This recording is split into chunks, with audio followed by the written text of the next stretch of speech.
ഇപ്പം നമ്മൾ ഒരുപാട് സുഹൃത്തുക്കളും ഈ പറഞ്ഞൊരു സംഗീതത്തെ സ്നേഹിക്കുന്നവരും സംഗീതം ഹൃദയത്തിൽ കൊണ്ടു നടക്കുന്നവരായിട്ടുള്ള ആൾക്കാരൊക്കെ നമ്മളിവിടെ കണ്ടു. പക്ഷേ ഉമ്പായിക്കയുടെ കുടുംബത്തെ നമ്മൾ ഇതുവരെയും കണ്ടില്ല. ഭാര്യ, മക്കൾ, കൊച്ചുമക്കൾ ഒക്കെ ഉണ്ടല്ലോ ഇവിടെ. നമുക്ക് അവരെല്ലാവരും ഈ വേദിയിലേക്ക് ക്ഷണിക്കാം. എന്നാലും ഇതിൻ്റെ ഒരു സമാഗമം പൂർണ്ണമാവുള്ളൂ. അടുത്തതായി നമുക്ക് ഈ വേദിയിലേക്ക് സ്വാഗതം ചെയ്യാം ശ്രീ ഉമ്പായിയുടെ സഹധർമ്മിണി ശ്രീമതി ഹബീസ.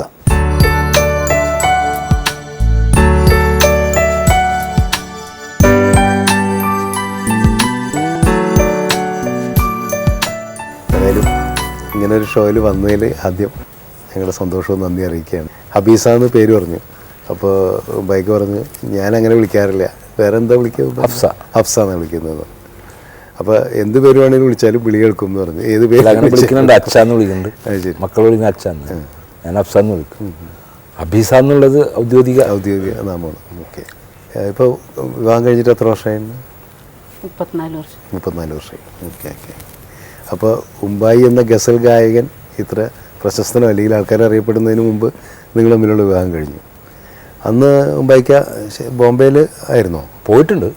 പക്ഷേ ആദ്യം പോയി വന്നതിന് ശേഷമാണ് കല്യാണം. ഒരു ഫിഷറീസ് കമ്പനിയിൽ ഹെവി ഡ്രൈവറായിട്ട് പോകുമ്പോഴാണ് നടക്കുന്നത് ഇങ്ങനൊരു സംഭവം. ഇത് 13-ാമത്തെ 13-ാമത്തെയാണെന്ന് തോന്നുന്നുണ്ട്. 13 പെണ്ണുണ്ട്, 14-ാമത്തെ ആണോ? 14-ാമത്തെയാണ് ഉറച്ചത്.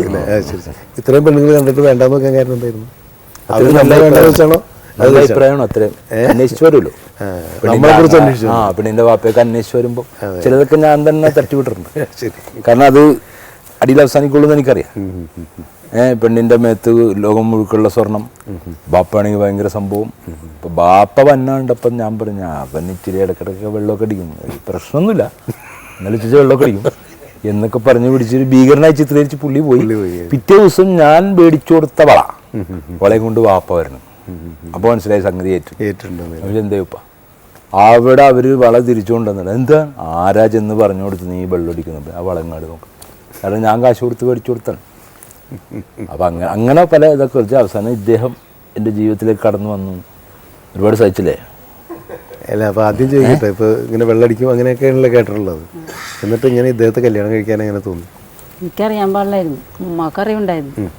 പുള്ളിയുടെ അമ്മായി ഉമ്മയായിട്ട് ഒരു പരിചയമായിരുന്നു. അങ്ങനെ കല്യാണം ഉറപ്പിച്ചതാണ്. അപ്പോൾ അമ്മായി പറഞ്ഞത് ഉമ്മ മരിച്ചതിന് ശേഷമുള്ള മാനസിക ബുദ്ധിമുട്ടുകൊണ്ട് കൂടി തുടങ്ങിയതാണ്. കല്യാണമൊക്കെ കഴിഞ്ഞ് സ്നേഹമൊക്കെ കിട്ടിയപ്പോൾ ശരിയാവും എന്ന് പറഞ്ഞു. അപ്പോൾ ഇങ്ങനെ മാറും എന്നുള്ള പ്രതീക്ഷയിൽ പിന്നെ സാമ്പത്തികം ഞങ്ങൾക്ക് ഇച്ചിരി കുറവായിരുന്നു. അപ്പോൾ ഇവർക്ക് അതിൻ്റെ ആവശ്യമില്ല, ഇവർക്ക് സമ്പത്ത് വേണ്ട, ഒരു പാപ്പാക്ക് എങ്ങനെയായാലും പുള്ളിയൊക്കെ ഒന്ന് കല്യാണം നടത്തിച്ചാൽ മതി. അപ്പോൾ രണ്ടും കൂടെ ഒത്തുവന്നപ്പോൾ അങ്ങനെ നടന്നു. ഞാൻ 3-ൻ്റെ അന്നാണ് ഞാൻ അറിയുന്നത് പിക്കുന്നുള്ളത്. ആദ്യ ദിവസമൊക്കെ എൻ്റെ വീട്ടിലാണല്ലോ. 3-ൻ്റെ അന്ന് ഇവരെ വീട്ടിൽ ചെന്നാണ് ഞാൻ അറിയണത്. അപ്പം ഞാൻ കരച്ചിലായിരുന്നു. എന്ന് വെച്ചാൽ അന്ന് ഫുൾ സ്ലീവൊക്കെ ഇങ്ങനെ അഴിച്ചിട്ട് മടക്കി ഇങ്ങനെ കയറ്റി വെക്കലാണ്. പക്ഷേ ഇത് മുടി ഇവിടം വരെ ഉണ്ടാവുന്നു. ഇത്രയും ഇപ്പം മുടിയൊക്കെ ഉണ്ടായിരുന്നു. അപ്പം എൻ്റെ കയ്യിൽ ഒരു കുറച്ച് കാശ് രാവിലെ തന്നിട്ടുണ്ടായിരുന്നു, വെച്ചിരുന്നു പറഞ്ഞിട്ട്. അത് ഞാനൊരു സൂട്ട് കേസിൽ വെച്ചിട്ടുണ്ടായിരുന്നു. രാമഹരിപ്പിൻ്റെ അടുത്ത് ഞാൻ നിസ്കരിക്കാൻ വേണ്ടി നിൽക്കുമ്പോൾ ആദ്യമായിട്ട് ഭയങ്കരമായിട്ട് അടി. അപ്പം നോക്കിയപ്പോൾ എന്താണ് കയ്യൊക്കെ ഇങ്ങനെ അഴിച്ചിട്ട് മുടിയൊക്കെ ഇങ്ങനെ ലെവലില്ല. അപ്പം തന്നെ ഒരുമാതിരി കൺട്രോൾ കെട്ടിട്ടാണ് വന്നേക്കണം.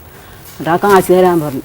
ഞാൻ കണ്ടപ്പോൾ തന്നെ പേടിയായി, പരിചയമില്ലല്ലേ. ഞാൻ എങ്ങനെയും വെട്ടി തുറന്ന് കാശ് അങ്ങോട്ട് കൊടുത്തിട്ട് അപ്പോഴാണ് വാപ്പ പറയണ അത് സാരമില്ല, ഇച്ചിരി വെള്ളം ഒടിക്കുമെന്നെ അതാണെന്നൊക്കെ പറഞ്ഞു. ആ കാശും കൊണ്ട് പോയിട്ട് പിന്നെ വന്നത് എനിക്ക് പിന്നെ ഉറങ്ങിയിട്ടില്ല. പിന്നെ ഞാനിങ്ങനെ ഒറ്റക്ക് റൂമിൽ നിന്നൊരു പാതിരായപ്പോൾ ഓട്ടോറിക്ഷക്കാർ പൊക്കിയാണ് പിന്നെ കൊണ്ടുവന്നത്. അപ്പം ഞാൻ ഭയങ്കര കരച്ചിലായി. അപ്പോൾ അയാൾ പറഞ്ഞു സാരമില്ല പെങ്ങളെ, പൂർത്തിയാക്കണ്ട, അറിഞ്ഞ സംഭവം അവര് സംഭവം പൂർത്തിയാക്കണമല്ലോ. അപ്പം ആ പുള്ളി പറഞ്ഞ് സാരില്ല, ഇത്തിരി മോരെന്തെങ്കിലും കൊടുത്താൽ ഇത്തിരി നേരം വെക്കുമ്പോഴത്തേക്കും ശരിയാവുന്നുണ്ട്. പിന്നെ നേരം വെക്കോളം ഇരുന്ന് കരച്ചില്ല തന്നെയാണ്. പിന്നെ അന്ന് മുതൽ പിന്നെ ഇത് തന്നെ. പിന്നെ ഇപ്പം രാത്രി ഇങ്ങനെ ഒരു നേരം വെത്ത് പോകുമ്പോൾ പറയും ഇനി ഉണ്ടാവില്ല, അവർ വാങ്ങിച്ചു തന്നാണെന്ന് പറയും. അന്ന് വരുമ്പോൾ അതിനേരും കൂടുതലായിരിക്കും. അതങ്ങനെ അപ്പൊ ഇത്ര ഇതായിട്ടില്ല. താല്പര്യമുണ്ട്, പക്ഷെ അന്നൊന്നും ഇങ്ങനെ ഇത്ര ഇതായിട്ടില്ല. ഗസലിനോടൊന്നും വലിയ ഇതൊന്നുമില്ല. പിന്നെ ഇപ്പോഴേ മലയാളം പോകാൻ തുടങ്ങിയപ്പോൾ അങ്ങനെ കൂടുതൽ കൂടുതൽ സമയം കിട്ടിയ അപ്പം അങ്ങനെ ഒരു സംഭവമുണ്ട്. അതിൻ്റെ ഗുണമാണ് ഞാൻ അനുഭവിക്കുന്നത് തോന്നുന്നു. ആ പ്രാർത്ഥനയുടെ ഗുണം തീർച്ചയായിട്ടും അതെ. 3 മക്കള് അമ്മയല്ലേ, അമ്മയാണ്. അത് വലിയ പരിഗണന. ഭാര്യയിലുപരി എൻ്റെ പരിഗണന അതാണ്. എൻ്റെ മക്കളുടെ അമ്മയാണ്.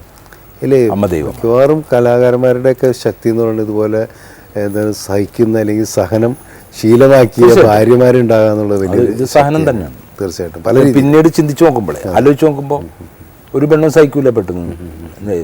ഇന്നത്തെ പെങ്ങളാണെങ്കിൽ 50,000 കിലോമീറ്ററിൽ അടിച്ച് തെറിപ്പിച്ചു. അതെ അതെ, അങ്ങനെ സഹിച്ച്. അതുകൊണ്ട് ഇപ്പോൾ അടിപൊളിയല്ലേ ഇല്ലടാ, 4 പേരെ കുട്ടിയായി, കാറിൽ പിന്നെ വീട് ഒക്കെ സുഖം. 2 വശം ഉണ്ടാവൂലേ. അതെ അതെ. അല്ല, സമ്പത്ത് മാത്രമല്ലല്ലോ, ഇപ്പോൾ അതിനേക്കാളും വലിയൊരു നേട്ടമല്ലേ ഇപ്പോൾ ഉമ്പായിയുടെ ഭാര്യ ശ്രീമതിയാകുക എന്ന് പറയുന്നത് വലിയൊരു അനുഗ്രഹമായിരിക്കും എന്നാണ് എനിക്ക് തോന്നുന്നത്. അങ്ങനെ തോന്നണല്ലോ ഇപ്പം നിങ്ങളെയൊക്കെ തോന്നണമല്ലോ. നമുക്കൊക്കെ നിങ്ങളോടുള്ളൊരു ആരാധന അതല്ലേ. കാരണം ഉമ്പായി ഇതുപോലെയുള്ള സംഗീതത്തിൻ്റെ വരൂലല്ലേ. തീർച്ചയായിട്ടും അതൊരു വലിയൊരു അനുഗ്രഹം തന്നെയാണ്.